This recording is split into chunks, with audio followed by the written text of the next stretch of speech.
یو ورځ ابو جهل د مخزومي قبیلې یو ملګری و. دوی قسم وخوړو کو موږ نبی علیه السلام دلته کې حرم کې په مانځه یا په عبادت باندې ولیدو نو موږ چې دی به قتل کو او یو کاڼی یې چې به دې کاڼي بیا چې دی هغه ول سر وچقو. دې دواړه چې دی دې خبرو اترو کې نبی علیه السلام هلته په عبادت باندې ولاړو مونځ یې کوو دی آواز واورېدو او دغه کم ګټ یاد کړو دغه ګټ خوا ته چې د حرم شریف کې ولاړو. هغه حرم شریف خوا وشه چې دا خو داسې هغه د اوس چې څنګه دا خو شړه وه یو ګټ پروت هغه سره خوا کې ولاړو عبادت یې کوو مونځ یې کوو نو دی آواز واورېدو. دی ور روان شو ابو جهل ور روان شو چې دا ګټ اوچت کم او د نعوذ بالله د نبی علیه السلام سر مبارک چې دی هغه به پې اوچقوم. خو چې کله وي دی هلته کې ورغې یو روایت کې راځي چې دا کاڼي اراده وکړه چې دا راوچتوي او بل روایت کې راځي چې نه دا کاڼی اوچت کو او چې کله کاڼی داسې اوچت کو راغورځه نو لاسونه یې بره اونختل لاسونه یې بره دغه رنګې چې دی اونختل کاڼی چې دی په شاته پرېوتو لاسونه یې بې نښتي و دغه رنګې نه چې دی راښکته کېدل. دغه ځای نه دی را روان شو نور ملګري چې کوم ځای کې ناست وو هلته کې راغی نو هغوی ورته وویل چې څه چل دی وکړو نو ده ورته قصه بیان کړله چې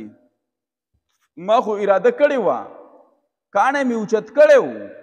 خو چې کاڼی مې اوچت کړو چې لاس مې دغه رنګې اونختل شاته کاڼی م رانه شاته پرېوتو.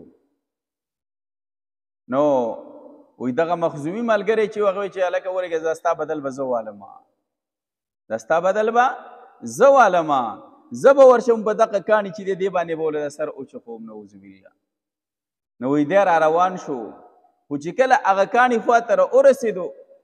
نو الله جل شانو لکه آیت وروستو آیت مبارکې کې چې ذکر کېږي الله جل شانو د ده نه نبي علیه السلام بلکل مخفي کو پټ کو. ده به د نبي علیه السلام اواز اورېدو نبي علیه السلام یې لیدو نه په سترګو باندې ړوند شو په سترګو بلکل په دغه ټیم کې ړوند شو. دی به چې نبی علیه السلام اواز به اورېدو نو ده به دا کوی د اواز پسې به ور روان داسې به ځان ور ورسومه خو چې کله به دی به ور روان ورون چې هغه اواز ته به بلکل ور نږدې شو نو بیا به د اواز د وروستو طرف نه چې دی راختو بیا نو دی بیا ودرېدو بس د هغه ځای نه ملګرو ته اواز کوه خپلو ملګرو خواله واپس راغی. هغوی دې بیا د ده نه تپوس کړو چې هلکه څه چل دې وکړو نو ده ورته وویل چې زه خو ورلم هلته کې خو ما هغه په نظر ونه لیدو په سترګو مې ونه لیدو ولې وایي زه چې هلته ورنږدې شوم بس سترګو نظر مې چې دی لاړی صرف د هغه آواز مې اورېدو آواز مې بلکل صحیح اورېدو خو لیدو مې په سترګو باندې نه او وایي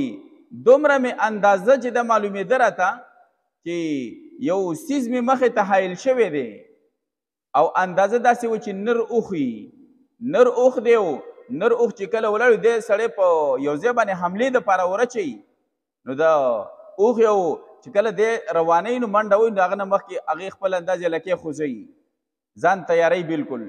نو وایي ده ورته وویل چې داسې انداز کې چې لکه دا اوخ کله حملې دپاره تیار دی حمله کوي